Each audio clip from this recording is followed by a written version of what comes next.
Good morning, everyone. Welcome to Catalyst Energies. My name is Dee. Thank you for joining me. I am so grateful that you are here. Welcome to the Starseed Ministry. It is Monday, June 12th, 2023. Oh boy. I don't even know if I could do the last week justice on this report. There's just a tiny little puzzle piece that I'm gonna focus on today. But wow, a lot has happened. I honestly feel like that I have a life hangover right now, and I know for a fact that people are facing some pretty significant challenges right now that have either come to the light or brought to their awareness or whatever over the last couple of days. Certainly since the full moon and the waning gibbous. So we're gonna talk about the reading that I've done for you today. That's gonna be at the end. We're gonna wrap up with that reading, okay? So to bring it all together and give ourselves some focus on how to move forward or what to do with this incredible amount of energy that has been deployed. Absolutely, and it is impacting people in a lot of different ways, but it is very strong, and in most cases it's been incredibly difficult and challenging. So, and I hate to say it, but it's not going to be abating anytime soon. In fact, I feel like that it's just going to get that much stronger, and you'll see what I mean when we get into the reading. So I hope everyone is doing as well as they can, taking care of themselves as best they can, taking care of each other to the the best extent that you can with the people in your life. And yeah, let's just get into it. I don't have any time to waste, and neither do you. And I have some really important information that I want to share with you. If you just excuse me for one moment, I'm going to take a sip of coffee.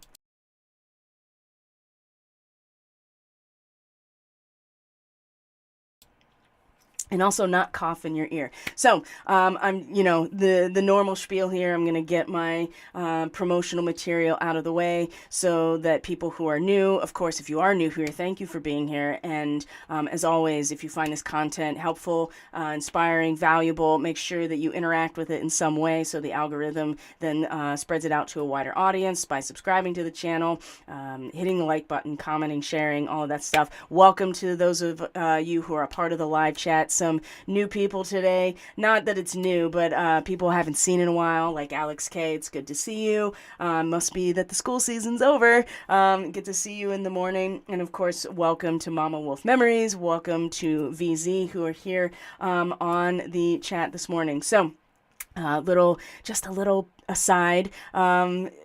Teachable moment here just for a moment, and put a pin in this for later.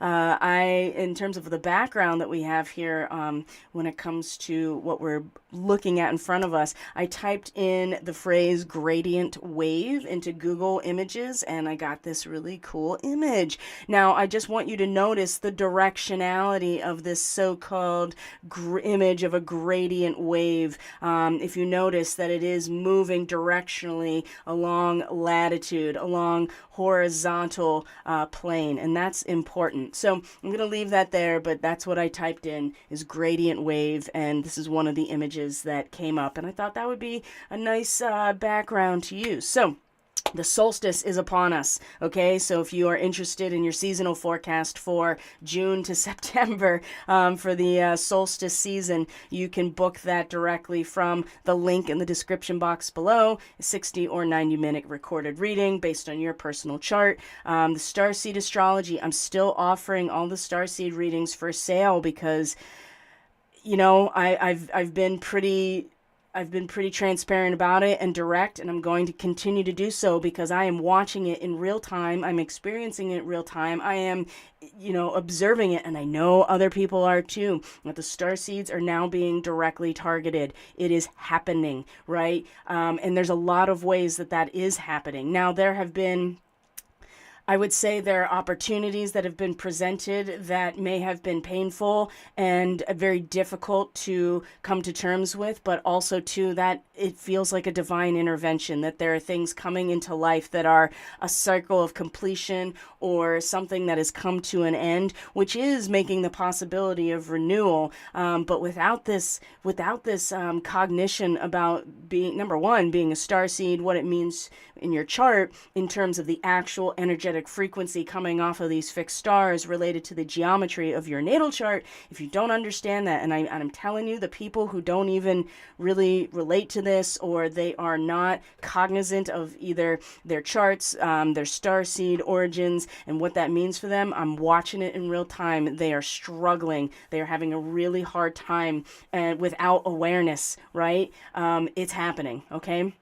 So if you are feeling like that you want some more input or understanding about starseed origins, what that even means, again, these are all linked in the description box in terms of getting directly to the service. That's Starseed Reading, the Galactic Oversoul, which is the Draconic chart. And all of this stuff is on my website. You can read what it actually entails if you go to catalystenergies.net and go to the services tab at the top. It'll give you all of the rundown. But if you've been thinking about it, if you are really wanting to know how to work with this energy yourself, very directly. One of the things that and we're going to see this in the reading today, and it's become very clear, the more that we continue to try to separate our consciousness and our spiritual life from the material everyday experience of energy and frequency, and specifically the telluric energy, this is what we're going to talk about today.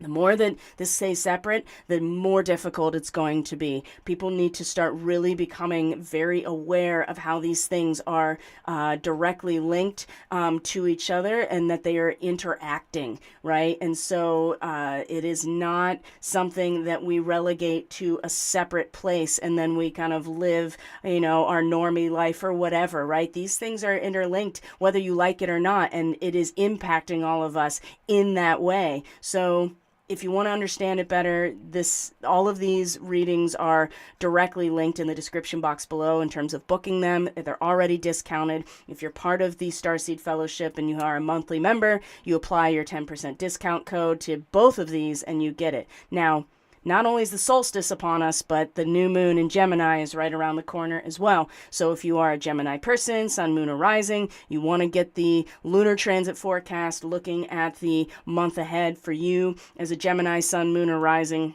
You can book this also through my website. It is the Lunar Transit Forecast sale. You get a 30 or 60 minute. Of course, if you're part of the Starseed Fellowship, you're a monthly member. The sale rate is available to you no matter what. And since the full moon will be out of alignment with the new moon will be in Gemini, but the full moon is going to be in Capricorn, because by that time the sun will be in Cancer, right? That is what marks the June solstice, is the sun coming into the sign of Cancer. So if you're a Capricorn, sun, moon, or rising as well, I would say you can also access this sale rate because the full moon will be in your sign. Okay, so that's all the promotional stuff. This is all the ways that you can learn to work with your own chart, your own starseed origins, get a sense of what to expect energetically, timing-wise, right, with all of these astrological transits. And I guarantee you they are being used to plan other events just like the one I'm about to share with you. Okay, so what I'm going to do first is we're going to get into, and there's a lot of moving parts here, and I'm not going to put the pieces of the puzzle together for you. This is for you to put those pieces together for yourself. I'm just going to present you with some puzzle pieces, maybe get you started a little bit on making some connections, but this is about getting your mind and your cognition in true Mercury in Gemini, right? Mercury is now in Gemini. So this is the perfect time to really start engaging your own mind, your own cognition, your own process of discovery, learning, exploration, and curiosity to start pattern recognition in real time, and maybe putting some things together that you may not have necessarily done before. Mercury is in Gemini, is very powerful. The sun is in Gemini still. And yeah, let's get right into it. So the first thing I'm going to do is actually make sure that the stream is running well. It is. Okay, so the first thing we're going to do here, we're going to get right into it. There's just so much to cover, and so many things have happened in the past week that I can't there's not enough time in this broadcast to do all the things that I would want to, give attention to, right? Because there's a lot that's happened, right? Between the indictment of Trump, the fact that Ted Kaczynski was found dead, that's going to come up big time. And wow, if you ever look at his natal chart, that was one of the things I did want to do, but it's just not on the top of the list. But if you find yourself looking at his natal chart, oh boy, talk about timing of events, okay? And I have a feeling, and talk about 30 years ahead, right? And in no way am I condoning or endorsing his activity whatsoever, but if you've ever had a chance to really dig into the manifesto, and that was the only thing he wanted to have released when he went into prison, is that his manifesto would be released to the world. If you've ever read it, if you've ever become familiar with it, like I said, talk about 30 years ahead. Okay, so, because that was like the 90s, right? When the Unabomber was finally caught, and he was serving a life sentence, and now he's passed away. So if you ever look at his chart, whoo boy, let's just say he has a triple conjunction at 0 degrees Gemini, which is Alcyon in the Pleiades. Okay, so but what we're going to do first is that we're going to take a look at the current Schumann resonance, the current solar weather, just to kind of orient ourselves to right now. And then we're going to start going kind of back in time. And then we're going to we're going to go back in time. There's a bunch of pieces of data that have transpired since last week, early last week, that are leading us up to this moment that I want to point out all of these pieces to you. And then we will get into the reading that I have for you today, so that we can each personally have some insight on how to move forward, how best to work with the energy that is current to us. And take a deep breath. I really do feel like I had a life hangover today. So I'm glad that I finally am starting to wake up. My brain was definitely very fuzzy this morning. So it has been wild, as Alex K said. It has been very, very wild. So what we're going to do is I'm going to bring up the current Schumann resonance, and we're going to go from there, okay? So, and ever since they put this, let me make sure we're going in the right place here. There we go. All right. So this is current as of today. And there's a couple other pieces that I'm going to add into it, just so that we, like I said, so we can just kind of orient ourselves to the moment. So as you can see, as of early this morning, so you're looking at, this is Tomsk University in Russia, local time. So this is 1800 hours, which is 6 p.m. So we're looking at 7 a.m. Eastern Standard Time. There was an amplification after not having one throughout most of the weekend, up to 52. Now, we do see that there was also, from yesterday into today, that you can see that the solar wind temperature, the solar wind speed, the phi angle flip, there was definitely a disturbance geomagnetically where the solar wind got a higher temperature and a higher speed. What it did do, though, is dropped in density, particle density. It went back up again, but it's basically becoming less and less dense. So you can also see here with the KP index between yesterday and today, it was elevated a lot of yesterday, not into solar storm conditions, but it was still elevated, and now it's kind of starting to drop off again and mellow out. So what could that have been? Could have been from the solar flare that happened a couple days ago. Could it have been a rogue CME that kind of brushed past us? It could be any number of things. But what is consistent here is that at this time period, there was this amplification in the Schumann up to 52. Okay, so there is some there's some bouncing around. There's some disturbance geomagnetically. There's clearly an uptick in the solar wind speed and temperature and the impact on our electromagnetic field. But there is a very consistent amplification in the Schumann as of very early this morning, okay? So, and something to just keep in mind as we are going through this is that also too that there is a coronal hole, oops, that you can see that is now turning in to face us. So it's, you know, the solar wind is going to start getting here in the next day or so and really reach its peak by the end of the week. So that's something to be aware of as well. But honestly, the sun has not been doing too much. I mean, it's been flaring and having crackling and doing stuff, but in terms of its impact on us directly, it's been pretty minimal, right? And so even this little bit of unrest geomagnetically, or just an elevation in it, may be more noticeable because it hasn't been that active. But for the most part, we are not seeing anything really dramatic coming from the sun or the solar wind. Now, that might change. This is not a very big hole, but it is very much at the center, right? The equator almost of the sun, and will be straight on to us. So something to consider, that there will be this amplification on its way. So now, this is where we're going to get into the weeds here, okay? What I'm going to do, now thank you to Megan. I don't know if Megan is on here right now, live or not, but thank you to Megan for sharing in our private Telegram group on Sunday morning, which was yesterday, of this event. Now, there's a section of I-95 northbound in Philadelphia where a fuel tanker under the overpass exploded, and the entire overpass basically collapsed into I-95, okay? Or collapsed, actually, I-95 was, you know, the overpass, and it collapsed into the street below. Now, this is a big deal for this major interstate that runs from Maine to Florida, okay? All down the eastern seaboard of the United States is what I-95. Now, in Philadelphia, you know, this goes right through the city. So this is a big deal, and this is going to impact the flow of traffic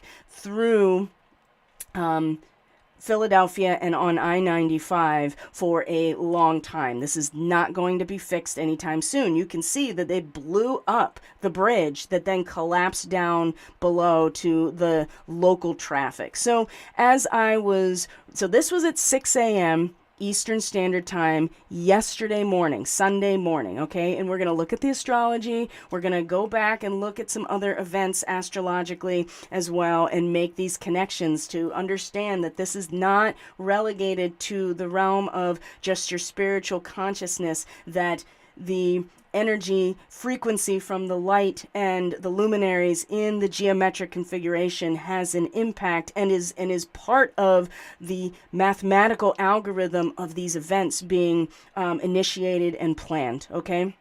So why this is happening, I'm going to leave it to you to figure out, but this is about telluric energy and ley lines that are following the pathway of these major interstates, right? And we've talked about this before. So this happens at 6 a.m. yesterday morning. This happened. So as I was researching it, I looked at the actual, what I did was look at the actual location of where it originally said this happened. And I was like, wow, that seems really familiar to me. And then I realized it's because that particular exit, or the area on I-95, is an exit or an area that I'm familiar with, because I traveled it as a young person. We would always come down from, so I was originally born in Bucks County, Pennsylvania.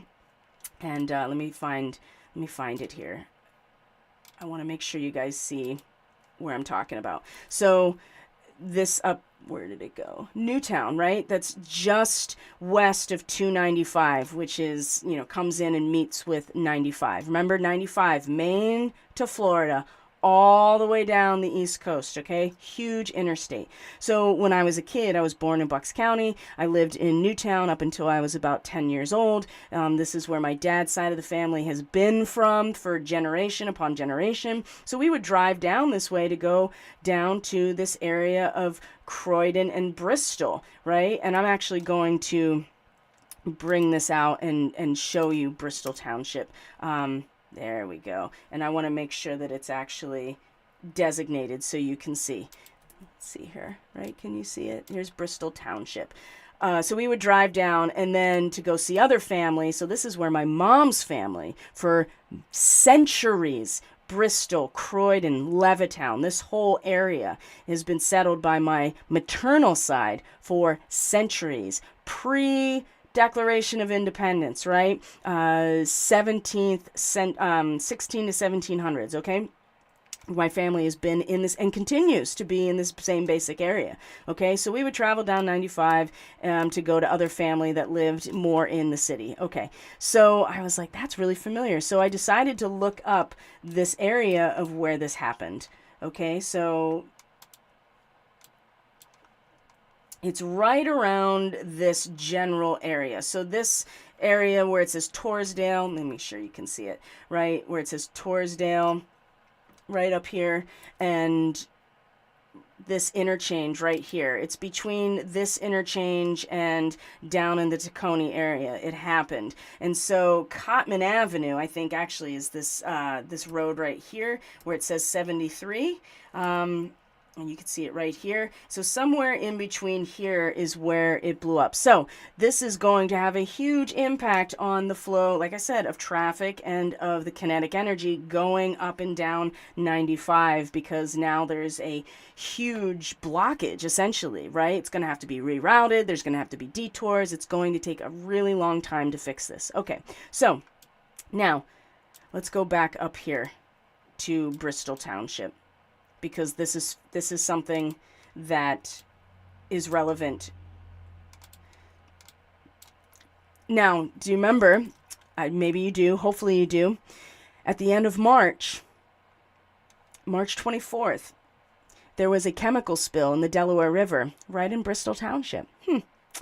Okay, and when we look at the chart, I'll point out the astrological configurations that are going on then and going on now. So there's this chemical spill, kind of similar to the East Palestine one, right? It's some sort of chlorine derivative that went into the water in Bristol Township, okay? Now, keep in mind that the latitude of this area is roughly 40 degrees northern latitude, roughly, okay? And you can go on Google Maps and you can find it yourself. You don't have to take my word for it. I'm just saving all of us some time.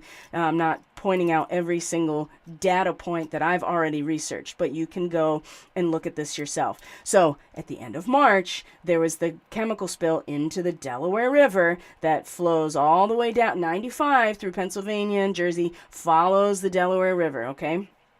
So that happened, and then yesterday, 6 a.m. Eastern Standard Time, okay, there is this explosion on the overpass at 95, which basically destroys the overpass bridge, comes tumbling down, and essentially stops and halts traffic on both sides. And there's fire, right? There's fire. So I was like, well, what's around there that seems interesting and significant? Oh, that's interesting. So I look up this, I see that there's a historic landmark that's at the edge of a waterway coming into the river. So this is the general area down here. Let me show you again where the explosion happened, especially right here. This is a big nodal point because it's an exit off of the highway, and there's all kinds of loop-de-loops and energy swirling around here. So then you come just a little bit north to this Glen Fjord, and I'm like, what is that? So I looked it up. Oh, it's a historic mansion and estate located in the Torresdale neighborhood in Philly, and it's near the mouth of the Pocasing Creek. Now, we're going to get to that. So looking up further, and you can see this is a beautiful historic national landmark in this area. So this mansion, which was originally named Glengarry, was a summer home built in the 19th century by Charles McAllister Jr., a prosperous businessman and banker. Oh, look at this, trusted advisor of George Peabody, a trustee of this... and afterwards a trustee of his magnificent bequest to the cause of education in the southern states. Oh, that's interesting. George Peabody was regarded as the father of modern philanthropy. Anyway, Mr. McAllister had close personal relations with all of these U.S. presidents, actually, and was also the government directors of the Second Bank of the U.S. and was serving in capacity in 1836 when the charter of the bank expired. So this is a very well-connected individual. You look up Charles McAllister, you see that he was born and died in Philadelphia in 1798 to 1873. Again, banker, philanthropist, all of these things. He also had some strong connections not only to Cincinnati, Ohio, but also to Minneapolis, Minnesota. And for those of you who know, you also realize that these are very strong cities on other major interstates. So he has all of these connections. This is his summer home, this Glen Fjord, okay, that is at the mouth of this creek that goes into the Delaware River, right? Now, this is a National Historic Landmark now, and people have weddings and events, and you can go tour it and all of this stuff. What I discovered about this place as well is that if you keep going down into Wikipedia, and you look up Pocassin Creek, there's all kinds of information, but one of the things that really struck me was that it was the original site proposed for Philadelphia, is this spot, if you go back to the map, Glen Fjord right here. So again, the north of here is the chemical spill at the end of March. Right down south of this Glen Fjord, Glengarry summer home of this philanthropist and very well-connected Scottish banker in the 19th century, right on the mouth of the river here. And then just south of it, there's a major fuel tank explosion that is basically going to force the energy going up and down 95, traffic and otherwise, to be rerouted or to be detoured in some way or blocked in some way, and it will maybe, who knows, maybe it'll pass through up into this waterway, because we know that these telluric ley lines and waterways are very connected to each other. So like I said, I'm not going to put the puzzle together for you. I'm just giving you some pieces and let you get started. See where it takes you. What is it that interests you that is going to stand out in terms of all these Mercury and Gemini themes, right? Exploration, curiosity, discovery, right? Pattern recognition, as Mercury is now in Gemini. So there's Glen Fjord and Pocassin Creek, which was the original spot for Philadelphia, right? William Penn's Philadelphia. It's got to be important, okay? And not just because it happens to be the mouth of this creek into the river. I mean, that's exactly why, but there is an important element of the flow of telluric energy into this huge waterway that eventually flows into the Delaware Bay and out into the Atlantic Ocean. The Delaware River is a massive waterway that follows I-95. So, okay, so now that we've established those things, Pocassin Creek, not only is it the site of Old Philadelphia and it drains into the Delaware River, but I looked into the geology. This is just Wikipedia. Anybody can look this up. And then I started looking at what is the geology of the creek, where it starts and where it flows into. And for those of you who have been working with me through the Catalyst Classroom and through other membership types of focuses, especially when we did our last Reiki healing attunement event, we did a lot of crystal work and I went into all these things. You're going to see things we worked with. Quartz, right? This is the bedrock that the creek starts flowing out through, that's consisting of all of these different minerals, quartz and garnet and kyanite. All of those were in our grid when we did the Reiki healing attunement. And so it flows through all of these things and then eventually empties out into the Delaware River right at this amazing place, right? This National Historic Landmark called Glen Fjord, who again was the summer home of Charles McAllister Jr., who is a very well-connected, prominent Scottish immigrant who then settled into this area. And chances are he already had folks living here that he came to be with, because it's not exactly... You don't just show up, right? Especially at that point. You're showing up because it's already been established by somebody else, except for like the originals. But we'll let that be for now. So here's the other piece of information that I'm going to share about this. So like I said, at 6 a.m., the same time the same time that this fuel tanker was exploding, there was this 6.2 earthquake registered in Japan, right? You can see it right here, 5:54 a.m. Eastern Standard Time, same day. And if you look at the latitude, it's just north of it, 42.5 degrees north. And like I said, that area where not only where Bristol Township is, it's going to be 40 degrees north latitude, and also where this Glen Fjord is. You can even look at it here, 40 degrees. It says it right on Google Maps, 40 degrees north latitude, okay? Now remember what I just said about that gradient wave imagery that's on the background and the directionality, the flow of the wave being in a horizontal plane, or, I don't know, across a latitude perhaps. Now, the last piece of information I'm going to share about this is that what I discovered this morning, and let me see if I can move in here, is that last night around 8 p.m. Eastern Time, there was this little 2-pointer that was registered by the USGS in New Brunswick. Well, this is the state of Maine right next to it. And if you go and here, let me bring this. And I know this might seem confusing, but again, this is important for us to be aware of. And then when we get into the astrology, you're going to see what I'm talking about here, these connections. Okay. And if you come out here and you see where 95 starts, it's right here on the border of New Brunswick and Maine. This is where I-95 starts. And so this little 2-pointer earthquake, this little nudge of an earthquake happened right here in this very basic area of New Brunswick. And then you see 95 starts and it goes all the way down. Okay. So interesting, huh? It's interesting that all of these things that seemingly are random actually are connected by a thread of patterning if you are willing to look and you have the curiosity of Mercury and Gemini, which, since yesterday. So again, thank you to Megan for posting that in our group because that started this whole process. Now, we're going to look at the astrology real quick of the week leading up to this, and then we're going to go and look at the astrology of March 24th when that chemical spill happened, because you got to see what's happening. Now, on the 7th, as the moon and Pluto retrograde, it's 0 degrees Aquarius are conjunct on the 7th at 6 a.m. Right after, so this is on Wednesday, okay? So I know things started really shifting around this time because I saw it, I felt it. You could just, all of the anecdotal evidence was just pouring in.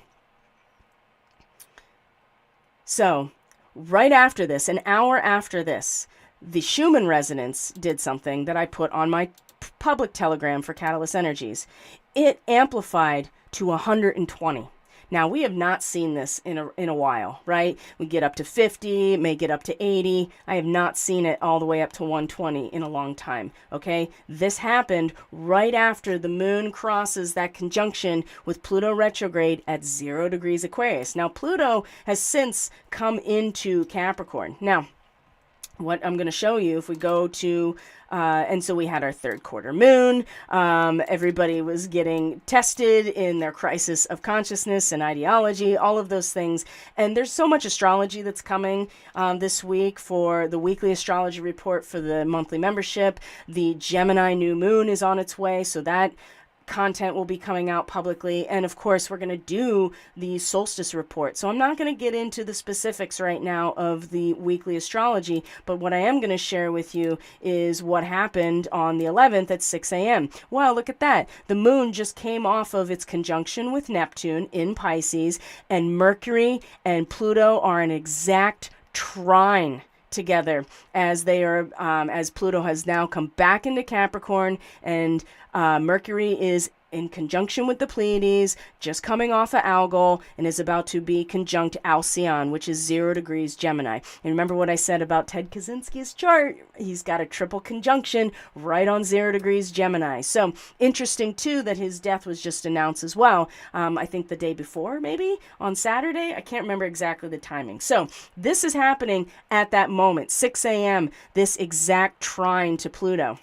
right? And Pluto in its retrograde. Okay, so it's just coming off that 0 degrees of Aquarius when this explosion is happening. Now, the thing that I want to share with you before we move on to the reading here, so that we can kind of anchor this into a more personal type of experience here. If we go back to March 24th, and I have it set for Williamsport, but it's really just to give you Eastern Standard Time here. Look at where Pluto is. Oh, that's interesting. 0 degrees Aquarius on the day that the chemical spill was happening. Oops, sorry guys. I am so sorry. I have to do this. Okay. 0 degrees Aquarius. I realized that I didn't even... Okay, we'll go back. I apologize. I'm getting ahead of myself. 0 degrees Aquarius, March 24th. This is when the chemical spill happened in Delaware, in Bristol Township, right off the Delaware River, right? The train derailment or whatever dumped into the Delaware River. Similar type of chlorine ion chemistry in the water. 0 degrees Aquarius, where Pluto is. And it's just coming into Aquarius for the first time at this moment. Look at what also is about to happen. Mars is about to come into Cancer, right? This is the solstice point, is 0 degrees Cancer. Very interesting connections here, wouldn't you say? The moon and Venus are conjunct, right? Later that day, the moon and Uranus are conjunct. So, and there's this big stack up in Aries and Taurus. So, but it's the Pluto in Aquarius. Now that you can see the chart, let's go back to what I was trying to point out to begin with. And maybe you just needed to listen because you've already been looking at the chart, so you don't necessarily need to, but I want you to see it. So let's go back to June 11th. Okay, 6 a.m. Eastern Standard Time. Like I said here, there we go. Let me format this for you correctly. All right, and what's happening? 6 a.m., the fuel tanker explodes. The 6.2 earthquake in Japan at the same latitude within 2 degrees, okay? What's happening? Well, the moon had just come off of Neptune, and Mercury is pretty much in just coming up on an exact trine with Pluto, just coming out of Aquarius. Okay, so, like I said, I'm not going to put it together for you. You have to put it together for yourself. But I have put, and of course, the Venus square Jupiter. I mean, we can't forget the Venus square Jupiter is Venus coming into conjunction with the beehive cluster. Hive, beehive, squirrel hive, in a square with Jupiter, right? That is a bridge across a deep gorge. It's very interesting that Jupiter would be in this degree of Taurus. That is a bridge across a deep gorge. And then at this time, there is a bridge being destroyed. Very interesting. So, now we're starting to see the connections here, right, in terms of Pluto and Aquarius, and all of these types of events that seemingly are random or don't have anything to do with anything except, traffic's going to be blocked. Well, if you know that the ley lines and the interstates are actually the same things, and you are aware of telluric energy at the macro level, then you can see that, it's interesting that, gosh, it's lined up with these transits, especially of Pluto coming in and out of Aquarius, Mercury coming out of Taurus and the Pleiades and coming into its home sign of Gemini, the moon meeting Pluto, the moon meeting Neptune, and then of course that Venus square Jupiter. Wow. I mean, I still am floored by all of this. I'm just discovering these connections and sharing them with you because I think that with all of us together, going off in our own trajectories here that interests us, that our passions are part of and really engaged by, we can come up with a really coherent picture of what's going on. So I wanted to share that with you. I'm going to check in with the stream here and see if there's any comments, anything. Bucks County. I lived in Yardley as a kid. Okay, KV, that's right in my backyard when I was a kid because I grew up in Newtown. Let's see. Star T says, good morning. In my previous schooling, I took a disaster preparedness course. One of the things we had to consider were downed bridges. How would you get home if you needed to pass under or over one? And down bridges are real catastrophes. All these pieces put together, astrology, Schumann, earthquake, bridge taken down. It really is crazy and certainly can't be a coincidence. No, it's definitely not a coincidence at all. In fact, it is absolutely part of the mathematical algorithm that the AI is most likely implementing all of these things to kind of make a particular thing happen or have an impact on the telluric energy. So, D's on fire. Hello, Light on Change. It's good to see you. And it looks like the RV may well go this week too. Oh, I'm so sorry to hear that. Oh boy, the things that have gone on this week with people, and myself included, I can't even get into it because it's so much. And that third quarter moon, right? It was like, do you trust? Do you trust the Great Spirit? Do you fully surrender within yourself to the experience of the proper time and when God's divine timing is set, in place? Do you trust that everything is set for you to sit down at the table, right? So put them you put the puzzle pieces together, Mama Wolf Memories. That's the whole point, right? But I'm doing it right along with you. So hit my official rock bottom on Friday. This is Mama Wolf Memories, but building myself back up and feeling my transformation underway. Got the power. Yes. Thank you for sharing that. I think that people need to hear that because many people hit their rock bottom this week. Truly. And maybe it felt like that, but really wasn't. Or in some cases it was. Ley lines running with the roads. Why didn't I realize that earlier? Because that is kept from all of us. That's why. And so don't hold it against yourself, right? In terms of that, it is information that has absolutely been kept from us and has been, again, relegated to this spiritual woo-woo place. And we all in this realm are just like, oh, if only they knew. Those science people, they just don't know. I hate to tell you, but I don't hate to tell you. They do know. They know exactly what's going on. So the RV is good. Currency reevaluation worldwide, humanitarian projects. Oh, I see what you're... humanitarian projects explode. It felt like a self-exorcism this past week. Alex K., you and I should have a talk because, I'm going to send you a DM. I've been kind of waiting until things have settled. I know that the school year is over now, and just, I don't always jump on things when they are presenting themselves, but there is something in particular, multiple things in particular that I was like, okay, we need to have a talk. And I know what your astrology is, and so that is part of what's going on, I think, for you. But I've been waiting to talk to you, so, and we've been connecting telepathically, for the last couple of weeks, especially where Saturn is right now. So, I am not surprised to hear you report that. All right, friends, let's start looking at the reading here. Put these pieces together. And it's not going to be easy.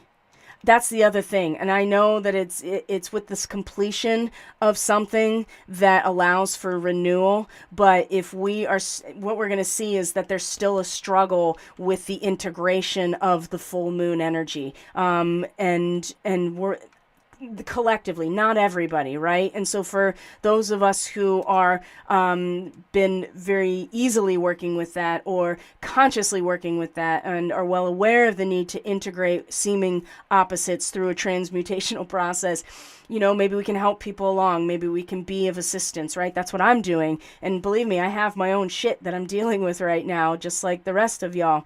There's that gradient wave. It's important to realize that amplification of the Schumann like that, and when it happened, the position of the moon, when it happened, and how strong the amplification was, you go back and track the last week, day by day, watch how things may have just absolutely fallen apart after that amplification of the Schumann, okay? Because I feel like that and the smoke, right? The smoke that came across from all the wildfires, that is definitely part of all of this too. So there's our gradient wave right there. Now let's bring up today's reading, shall we? Now, I don't know how many times the Wolverine's going to come out, but this is the third week in a row in terms of our energetic root. So we need this message again, right? That we are tougher than we think we are, that we have the capacity to meet our needs and be scrappy and have a thick skin, even if it doesn't seem like it. So third week in a row that this Wolverine has come out in this position, okay? So the Four of Wands is the completion, right? Venus and Aries. So we'll get into that, all of these specifically. The Ten of Discs. Now it says wealth, but it's really about, you know, reaping what you have sown, like the full maturity of everything that has been harvested and set in front of us. That is at the heart of the matter. Mercury in the last decan of Virgo. Now, of course, it's in Gemini. So, and the only thing that's in the last decan of Virgo is asteroid Ceres, which is opposite of Neptune right now. So, and for those of you who are familiar with the mythology of Ceres, the goddess Ceres, or Demeter, right? She is the goddess of agriculture, of the grain. Her daughter is Persephone, who was brought into the underworld under false pretenses and was trapped there with Pluto or Hades and became the queen of the underworld. And through a brokerage of Mercury going down there, right? Mercury, the only, or Hermes, the only deity, the only energy able to go into the underworld and come back out. No one else is, not even Zeus, able to do that. Was able to broker a deal with half the year of Persephone being able to be with her mother. And so what happens the other half of the year? Well, Ceres or Demeter is like, you know what? I'm going barren. Nothing's going to grow while my baby girl down in the underworld, right? So it's a little, there is, of course you can use it to explain like, oh, this is why the seasons happen. I really am having a hard time with that type of mentality, with how absolutely on point the Greeks were in terms of mathematics and philosophy and all other aspects of their culture. I'm not saying that they had it all figured out, but they were so sophisticated, but we're supposed to believe that they made up these stories just to explain something that you know damn well that they already had figured out. Why these things happen. There's something else going on here that they attribute this story to. And it has to do with like, you know what, I'm going barren, right? The end of Virgo is the harvest, everything coming to fruition. And when the harvest happens, that is the marker where nothing's going to grow for a while. And so we have come to this moment of total wealth and reaping what you have sown, harvesting it, right? It's not always a good thing with the Ten of Discs. It's just a recognition that a cycle is complete and that we are looking at a new cycle. Now we have the Three of Forces, or the bird's nest, as the energy where we are rooted, what is maybe not fully present in our awareness, but is definitely anchoring us, and we'll get into that. But here's our Two of Scrolls. It came back, and this time it's upright, and this time it's in the position of our awareness. And when it's upright, that's where the struggle is. There's still a struggle between the spiritual nature and our sense of our energetics and our material world. There's still a disconnect. I don't want to say generically, generally, there's a disconnect, right? People are still disconnecting these energetic, frequency-based experiences with, still relegating it to something that is not actually tangible when it is, right? Now, if you remember from last week's reading, the Two of Scrolls was reversed and it was in the position of our energetic root system. And it was saying that there was a maybe embedded very deeply this sense of release from this dichotomy, that there was an opportunity for integration. Now, what I'm saying here, this Two of Scrolls being upright like this is leading exactly to our Ten of Swords, which is not an easy card. It is realization through pain and loss. Now, some people have already gone through this to a certain extent, but I would say as a whole, we're in store for much more. Okay. Now, energetically and astrologically, we have a Mercury square Saturn that's coming. We have not only a new moon in the last degrees of Gemini, which is what this card represents, the last decan of Gemini, which is ruled by the sun. That's where the sun is now. Our new moon is going to be in the last decan of Gemini. It's going to be square Neptune. It's going to be very difficult, and we keep getting the Wolverine because we constantly need to be reminded collectively that we are a lot tougher than we think we are. This gradient wave, it's already coming across. It's already coming across, okay? And the good news about the 10 of discs and the 10 of swords, it does say that we're ending a cycle and a new one can begin. And it's our perspective that is going to have a huge impact on how we get the most out of the ending of these cycles, whatever they are, right? But it's not going to come without some serious trepidation and a sense of struggle and pain. The Thoth deck is definitely very dramatic.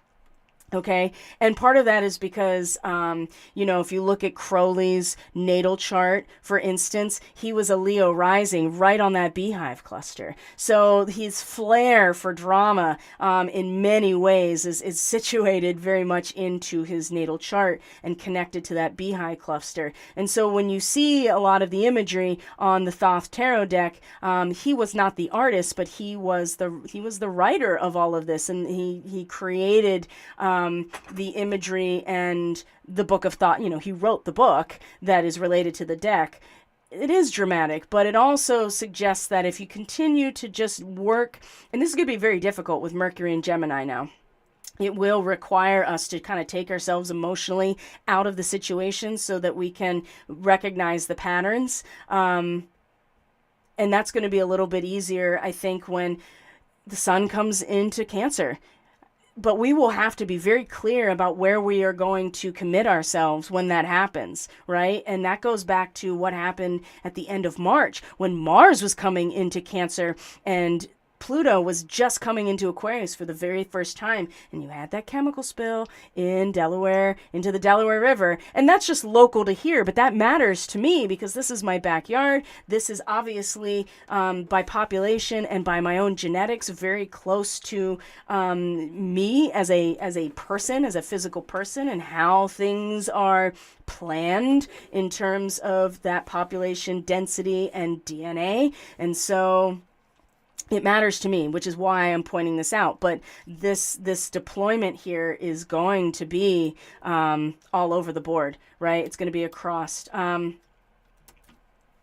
So let's get into this specifically. And I'm glad you guys are talking to each other in the chat. We really need to be supporting each other as much as we can, even if we are not in a position to disclose our own struggles, right? The fact that we can at least generalize them, ask for prayers and support. We need to be helping each other in that way as much as possible. So let's start looking at these specifics here so that we can really unpack this. Now, Four of Wands, completion. So the kind of traditional Rider-Waite is like, oh, celebration and marriage and all of these things. Oftentimes what I have found with this card is it's not always the case. And that you'll find that this completion of Venus in Aries, right? Venus in the first decan, or I'm sorry, the last decan of Aries, right? The last 10 degrees of Aries,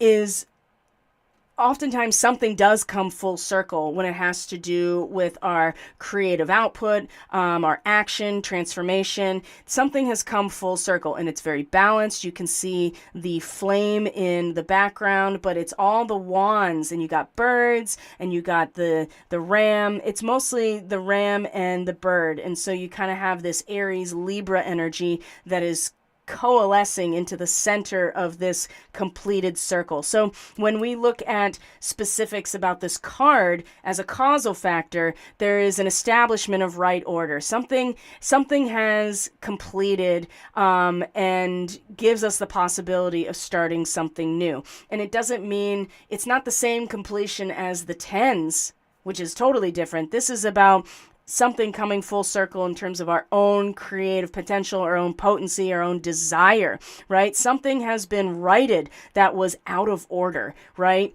And oftentimes it is celebratory, but a lot of times it is not. And it's something really drastic and dramatic and something that is like a shock, right? Because Aries is the electrical fire. So it's a shocking type of completion, but it's still completion nonetheless, okay? So this is the Four of Wands as our causal factor coming into the moment. And then we have our wealth card, which is the Ten of Discs, right? And you can see that this is modeled after the Kabbalah, right? And the Kabbalah in its occult form has the energy coming down into manifestation, right? Coming down to the bottom of the tree of life, which I think is very interesting. So the 10 is a completion, right? Full circle. And this is where the richest potentials unfold, the completion of a work, right? And it's Mercury in that last decan of Virgo, which is also the home territory of Mercury. It's both Gemini and Virgo.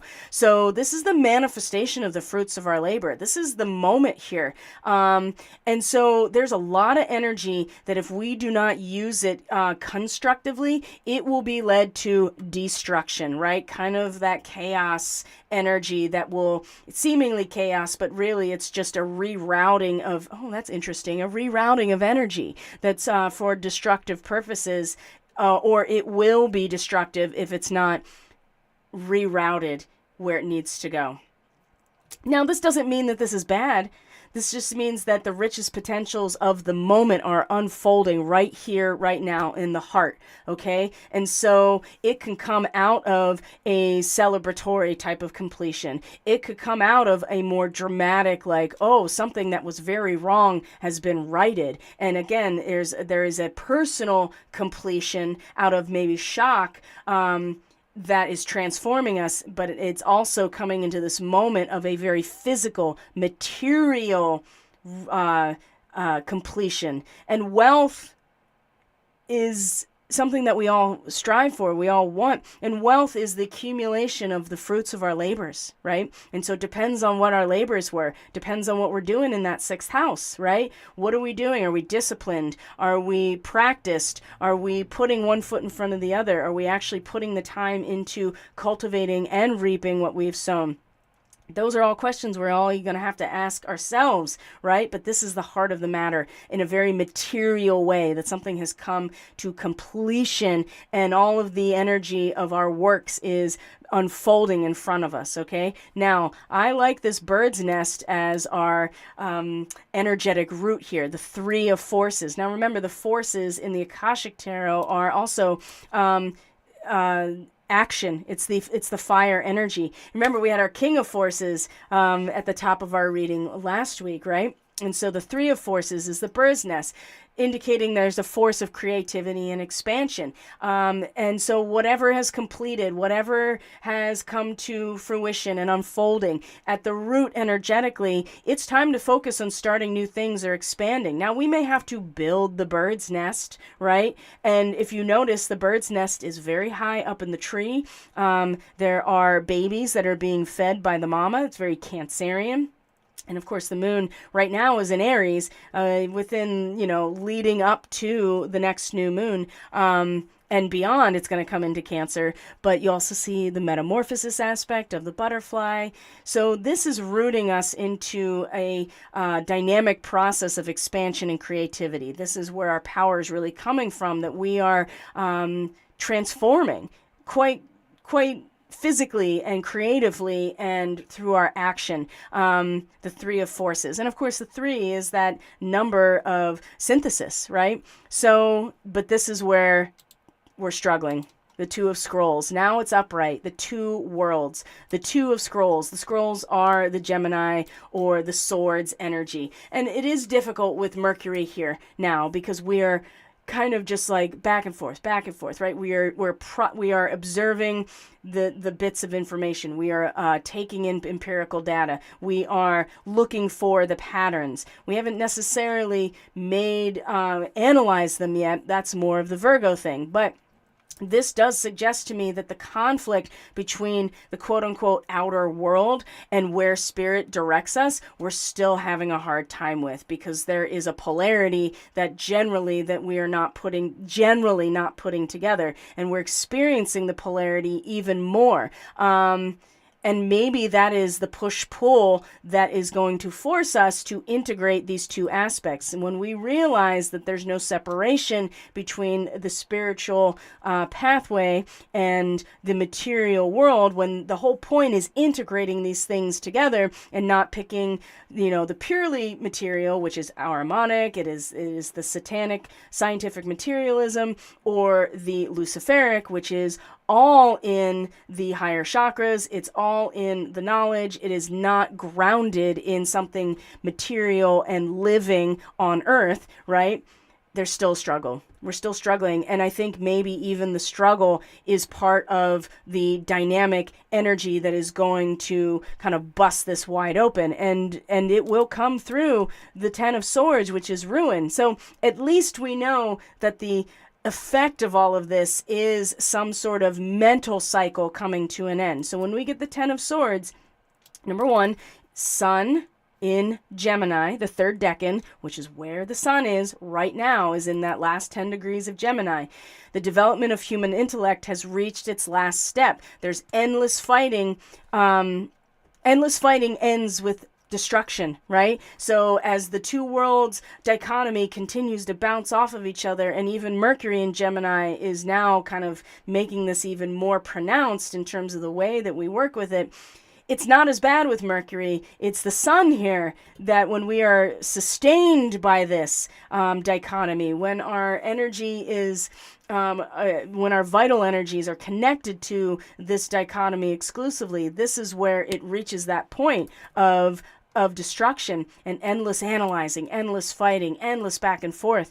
If we're careless about examining our mental body in particular, so as one of the etheric layers to our biofield, right, is the mental body. If we're careless about this, if we are not aware of how our thoughts are influenced quite literally by things like, all manner of frequency related events and equipment and actions. If we are careless about this, then we stay here.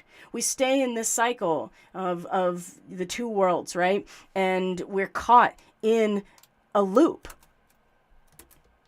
It's essential that we break out of this, right? And constant vigilance is really required. Now, the best case scenario for this is wisdom and realization, but it comes at the pain and loss. You can even see the little heart that's right here that is being pierced by this sword coming up from the bottom. So yes, there is major cycle of completion across the board that is happening. But that doesn't mean that there's something new it's already on its way, and it's going to utilize the space that has been created from all of this completion energy to activate it somehow. And if we continue to kind of keep ourselves in these separate places, my everyday life is different from the spiritual consciousness that I'm cultivating. If we're not putting these things together, we're in serious trouble, unfortunately. So let's look at the energy surrounding all this. Well, we've seen the Wolverine 3 times now. You're a lot tougher than you think you are. So when it comes to the power of the Three of Forces, right? The creativity, expansion, the nest, as it were, of the bird's nest, right? That we are creating a space for something new to grow, and we're nurturing it and taking care of it. And it's kind of lifted out of where it's lifted off the ground, out of danger, right? In a place that it can develop in that synthesis, right? The 3, that's the integration or the alchemy. We're a lot tougher than we think we are, right? So we really need to be reminded of this over and over. It wouldn't be coming out like this if we didn't. Now, the other thing about this is the isolation chamber came out. So this is the Raven's Eye Oracle. And so it's peaceful, knowing thyself, the hermit, right? It's reversed. It's reversed. And this is back to reality. Seeking connection or inclusion, right? Here's that 3 of Forces. We have to, back to reality. we have to bring these two aspects together and come to the conclusion that our spiritual, energetic selves, our biofield, our aura, all of those experiences are inseparable from the reality or the material aspect that we are part of, that we're in this human body, we're having this experience, we have our feet on the ground, we have a biofield, it is impacted by things that are happening outside of us.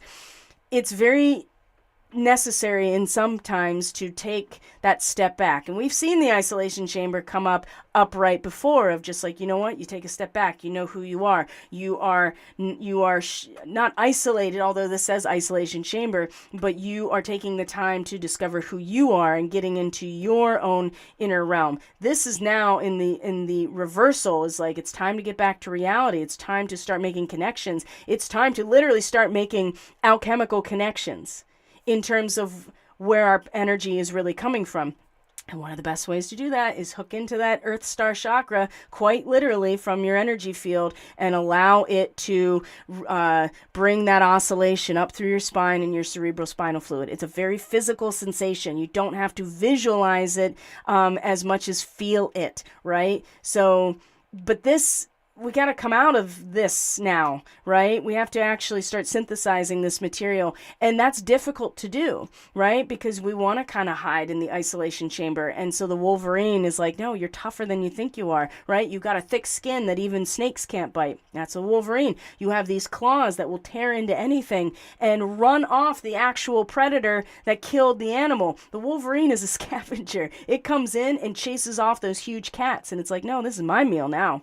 Because it will do, the Wolverine will do some serious damage, right? Just like the X-Men character is based off of this actual animal. It's got the claws. It's got a, well, in the case of Wolverine is one of the X-Men characters, right? He's got the adamantium skeleton. He self-heals, blah, blah, blah. But the thick skin, right? The skin that is impervious to being even bitten by a snake.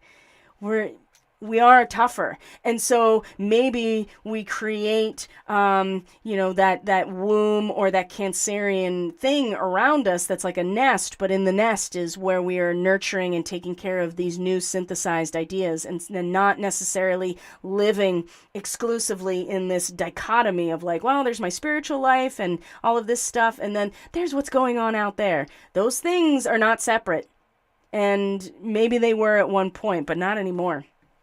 Or maybe it made sense to have them be separate. Now, the Divine Feminine also reversed around the Two of Scrolls.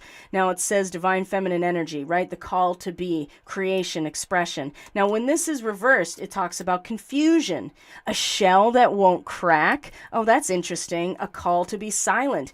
What I think the confusion and the shell that won't crack actually seems important and relevant, especially when we look at the panda, which says create a sacred space for yourself. Maybe we see that the Three of Forces down here of the bird's nest, where our energy comes from and where it's released into this mental sphere of the two worlds, where it's still very much these two dichotomous experiences. If we create in our own mind, if our own mental body is a sacred space, then it's a shell that won't be cracked. And I'm not suggesting that this means that divine feminine energy is something we should stay away from or has no value. What I'm suggesting here is that, that there's a confinement here, and the panda, with its creating a sacred space, maybe the best way to work with this energy is within the context of a sacred space. Our mental body is a sacred space. If we just leave ourselves open to the influence of all kinds of different things, frequency-based weapons, neuromodulation, all the things I can't talk about on YouTube, then we are going to live in this place where, I live in these two different realities here, and we need to bring them together, and it's going to come through.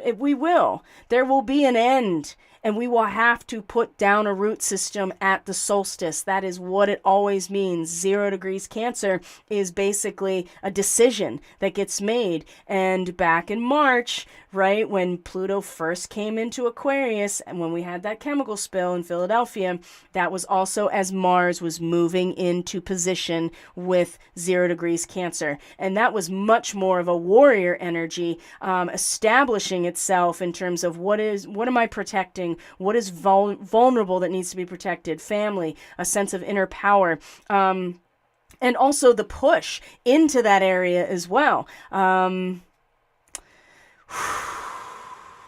This divine feminine energy feels to me that each of us is going to have to kind of work with this on our own, so that when we, this 10 of Swords that is inevitably painful, there's no way around it, right? That there is the completion of a cycle and a mental cycle, a cognitive cycle that is going to really be initiated, I think, with the upcoming new moon. And the upcoming new moon is squaring Neptune, is going to just, it can really weaken us and our vitality. So if we're not ready for the intensity of this type of energy, it could very easily take us out, or we could feel weak. We could feel like our vital energies are just draining out of us. That's a Sun square Neptune all day long. And the fact that the new moon is in a square to Neptune is going to just add to that and put the imprint of it on the following lunar cycle. So, and it's been really painful already, like exceptionally painful already. And so maybe some of, I think a lot of the starseeds have been pre-waving this because that's been the target. We've been the target already. And then it's just going as this deployment of this wave across the US into the East Coast. It's going to, I think, personally, this is my opinion, I feel like that's where it's going to hit the general population.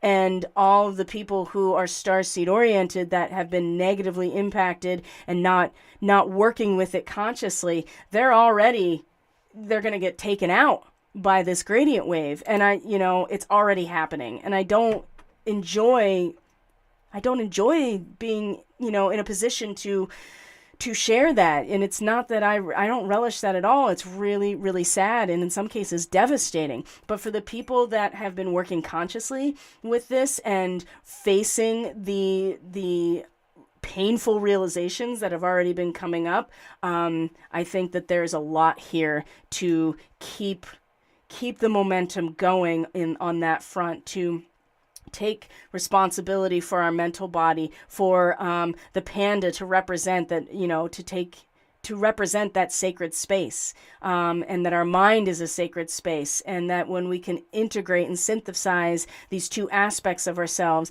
then we do create this type of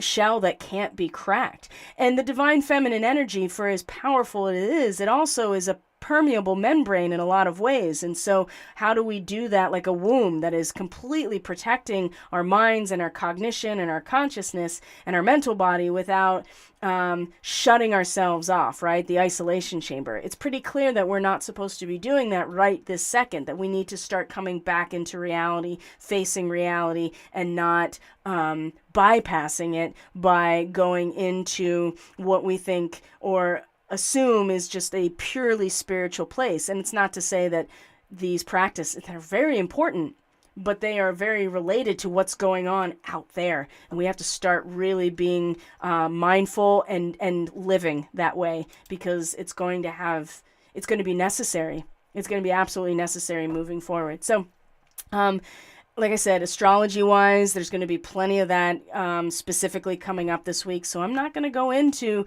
the specifics of this week's astrology other than to say that we have, like I said, the new moon is on the 18th and the solstice is on the 21st. They are both going to be next week. And so we'll talk more about that on next week's Starseed Ministry. But take care of yourself, guys, and really, whatever is already transpired, use that as opportunities to strengthen, to synthesize, to integrate whatever polarity is still existing, right? Whatever sacred space you can create in order to express yourself and to create and make the most out of the realizations that are coming as a result of this Ten of Swords. Something very profound is finishing out, and something new is being created, and all of the underlying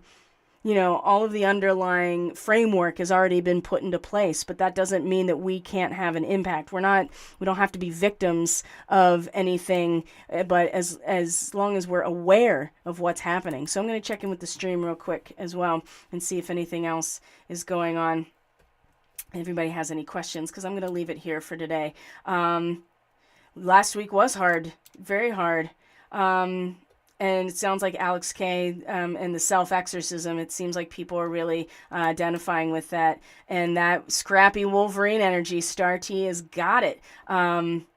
It's definitely here, scrappy indeed. And to just realize you're a lot tougher than you think you are. And it's very difficult right now. And I just don't see it necessarily letting up. But what I do see is we're coming into we're now in our third quarter phase. We're coming into the balsamic moon, that energy from the new moon, right? Which was about the mature perspective that's gained from contrasting viewpoints being experienced, right? We are in a position where that's still unraveling, right? And so we're still experiencing it, and now we are preparing for, especially the balsamic moon, we are prepared, as it moves through Aries and then into Taurus and then into Gemini, we are preparing to set the seed for the next cycle right now. And our mind has to be a sacred space, right? We cannot let it go into anything less than that. So, my friends, thank you so much for being here. I really, truly appreciate every one of you so very much.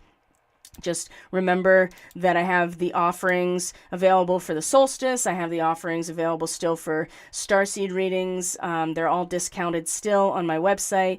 And then if you are a Gemini, Sun, Moon, or Rising person and you're not already part of the Starseed Fellowship, you're not a paying monthly member, just remember that you can access your lunar transit forecast at this sale rate, a 30-minute or 60-minute reading, and that can be booked directly from my website. You go to catalystenergies.net. It's linked in the description box. You go to the bookings tab and you find the 30 or 60-minute. And if you are a Capricorn, Sun, Moon, or Rising, since the full moon will be in Capricorn, you can also take advantage of this as we are about to embark on our next new moon. And of course, the solstice reading as well, 60 or 90-minute reading, looking at the forecast for the season and what to expect. The big energy around this, I'm going to tell you, is the shifting of the nodes into Aries and Libra. That's going to be dramatic, and it's going to be really dramatic because it's going to start with the North Node being in conjunction with our last solar eclipse. And so it's going to bring that energy back into the soul drive, okay? It's going to kind of push it into gear a little bit more. So that's going to be the big one in terms of this season. And Saturn retrograde, Neptune retrograde, Chiron retrograde, Uranus retrograde, Venus retrograde during this time, okay? So it's a good opportunity to kind of get a sense of what's going on with all these retrogrades, because we're going to go back over all this old territory in so many different ways, and internalize some things, get a chance to go back over it. Maybe things will pop back out in October and beyond in a brand new way. So this is a good opportunity to see what's going on for you in the next 4 months. So thank you, my friends. I truly appreciate each and every one of you so very much. Take care of yourself. Take care of each other the best you can. And whoops, I will see you later. Take care.